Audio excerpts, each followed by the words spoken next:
Welcome to another hearing of the Trump Impeachment Committee. This committee used to be formerly known as the House Intelligence Committee.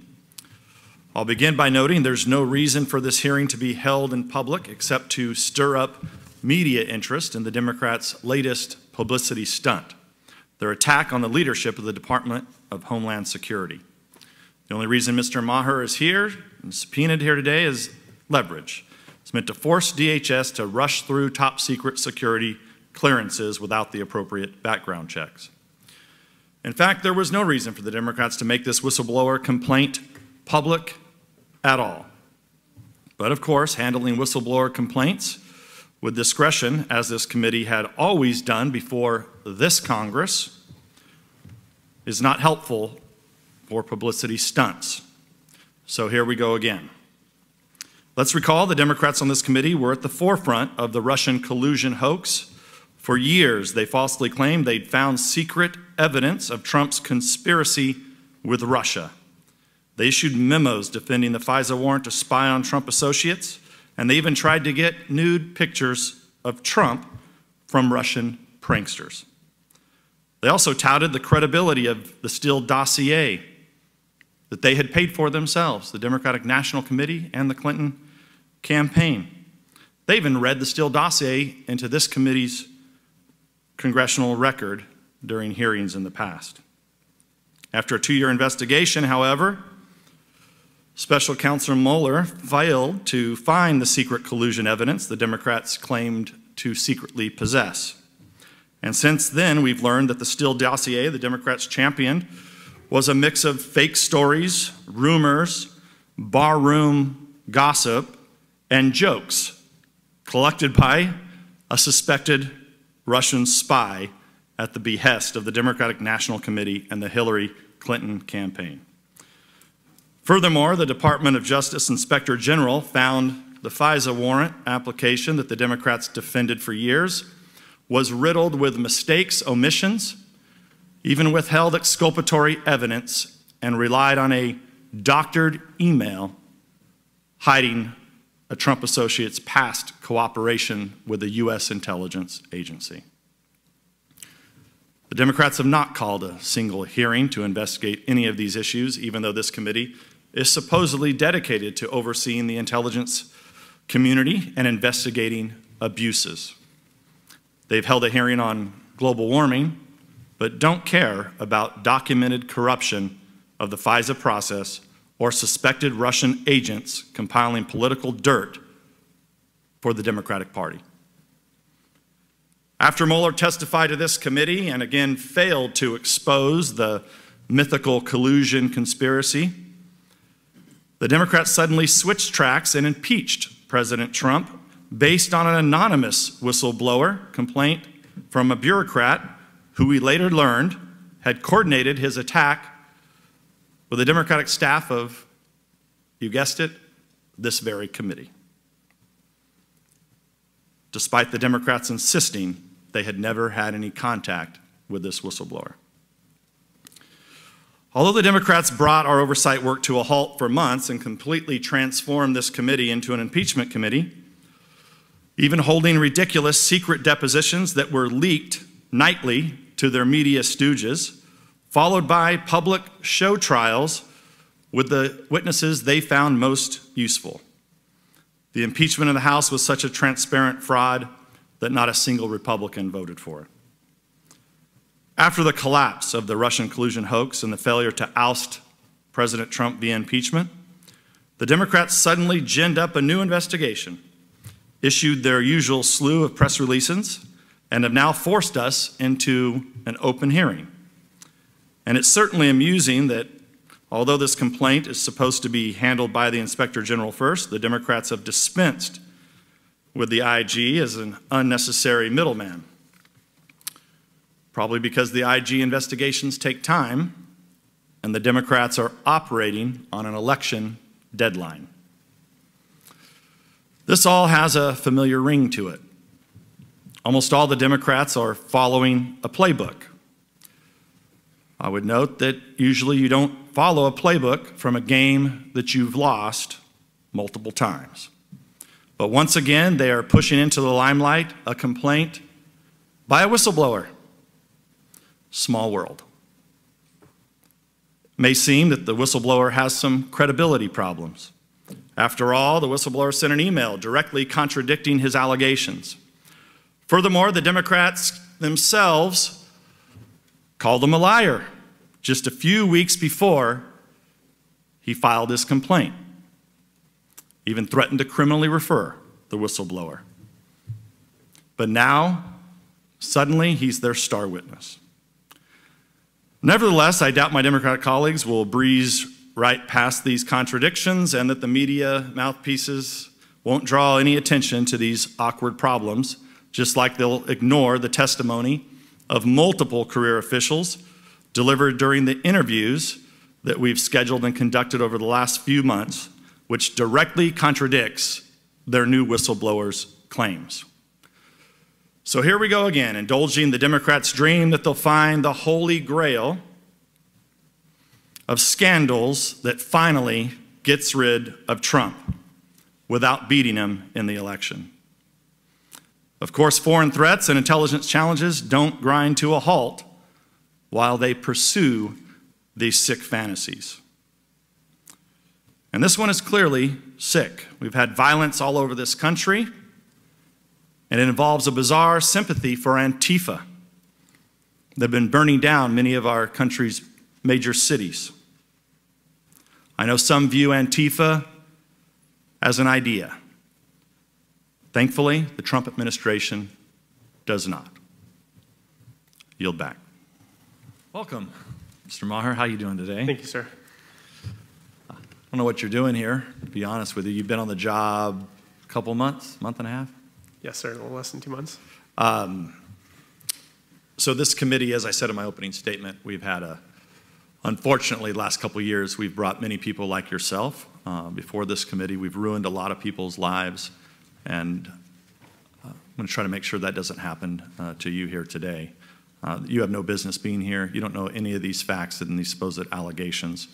But I want to take you back. First of all, where were you in 2016? I know you just came over to INA. What were you doing in 2016? I was in the General Counsel's office at the Department of Homeland Security. Department of Homeland Security. Were you read into any intelligence products or anything at that time? In the course of my job, I am read into some intelligence activities, yes. Okay. Are you a Russian expert of any? No. Okay. Are you familiar with any of the history of what Russia or the old Soviet Union has done throughout the last 70 years?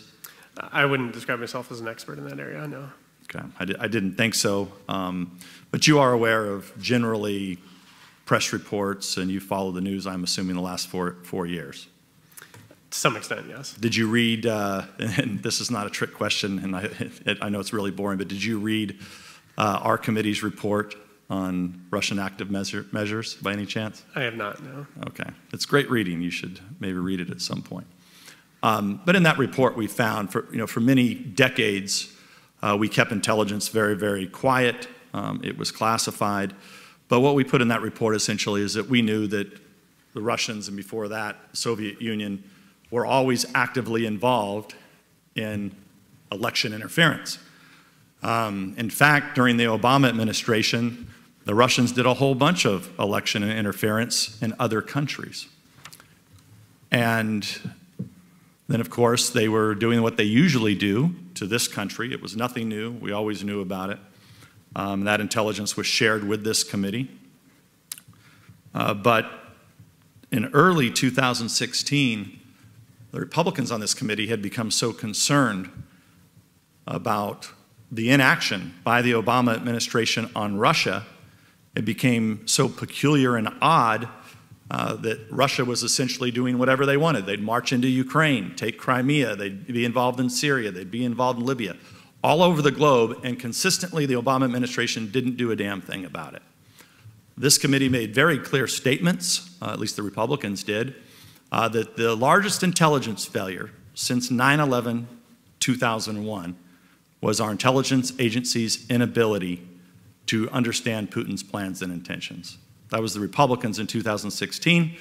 Media will ignore it. They continue to ignore it. They even ignored the work that we did, because what we ultimately found was that during that same time frame in 2016, the Clinton campaign and the Democrats were up to some really nasty, nasty stuff that they've continued to hide from the American public.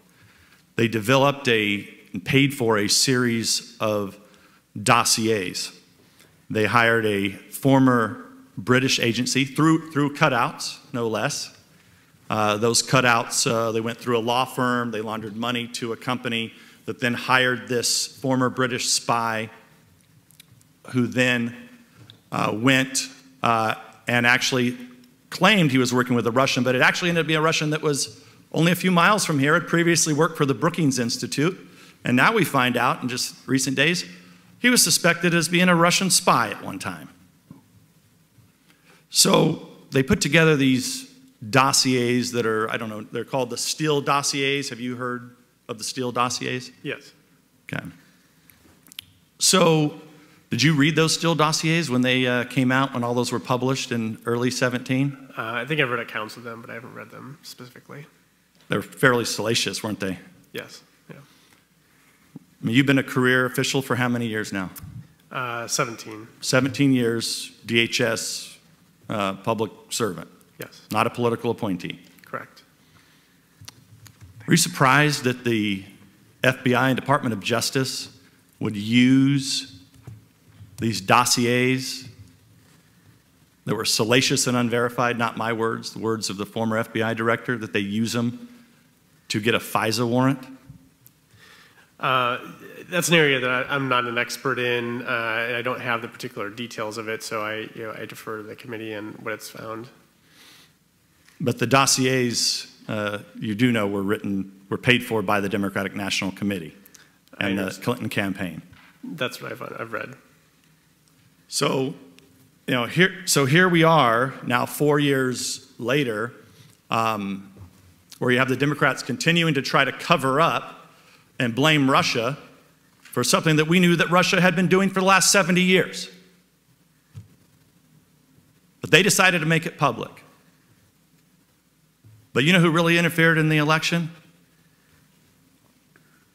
They did, the Democrats. They interfered in our 2016 election. They interfered in the 2018 election. They poisoned the minds of millions of Americans with their vile lies and dirt and cover-up of what the Democratic National Party had paid for and fed into our intelligence services. They used it to raise money in the 2018 election, claiming, with wild conspiracies that Trump's doing something with Russia. Even the other night in the debate, I don't know, did you have a chance to watch the debate, Mr. Maher? Portions of it. Joe Biden, their candidate, who was in the room when they began investigating Trump officials based on anonymous dirt that they had paid for.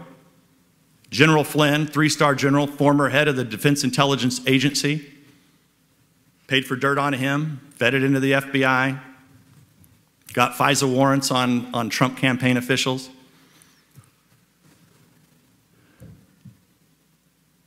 They poisoned the minds of millions of Americans. Joe Biden the other night still made the claim, even though he was in the room back in 2016, that Trump had something nefarious, some nefarious dealings with Russia. You know what question he didn't answer? And what the moderator didn't even ask? Why would Joe Biden's son get $3.5 million from a Russian oligarch closely tied with Putin? It's almost like we live in a fantasy land here where they accuse you, the Democrats accuse you, of whatever they're doing themselves. The media will ignore it. They'll continue to ignore it.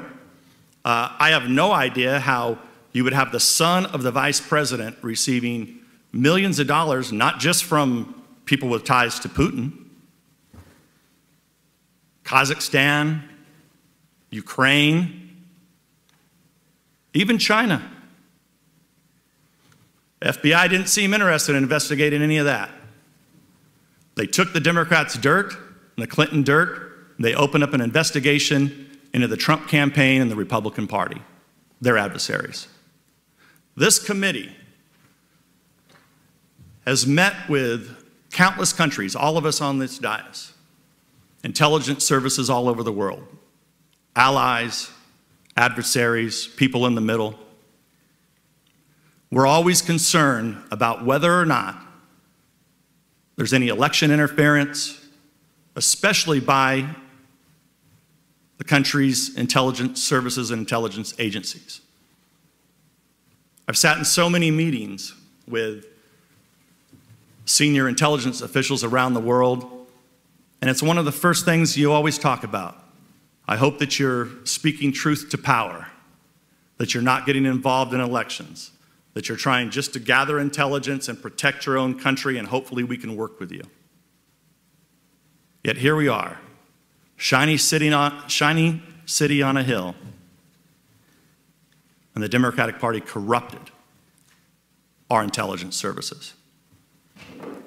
And I'm really sad that you're here today, Department of Homeland Security, which, you know, we have, granted, we have some small jurisdiction over you, but I mean, we're really supposed to be making sure that our intelligence agencies are protecting this country.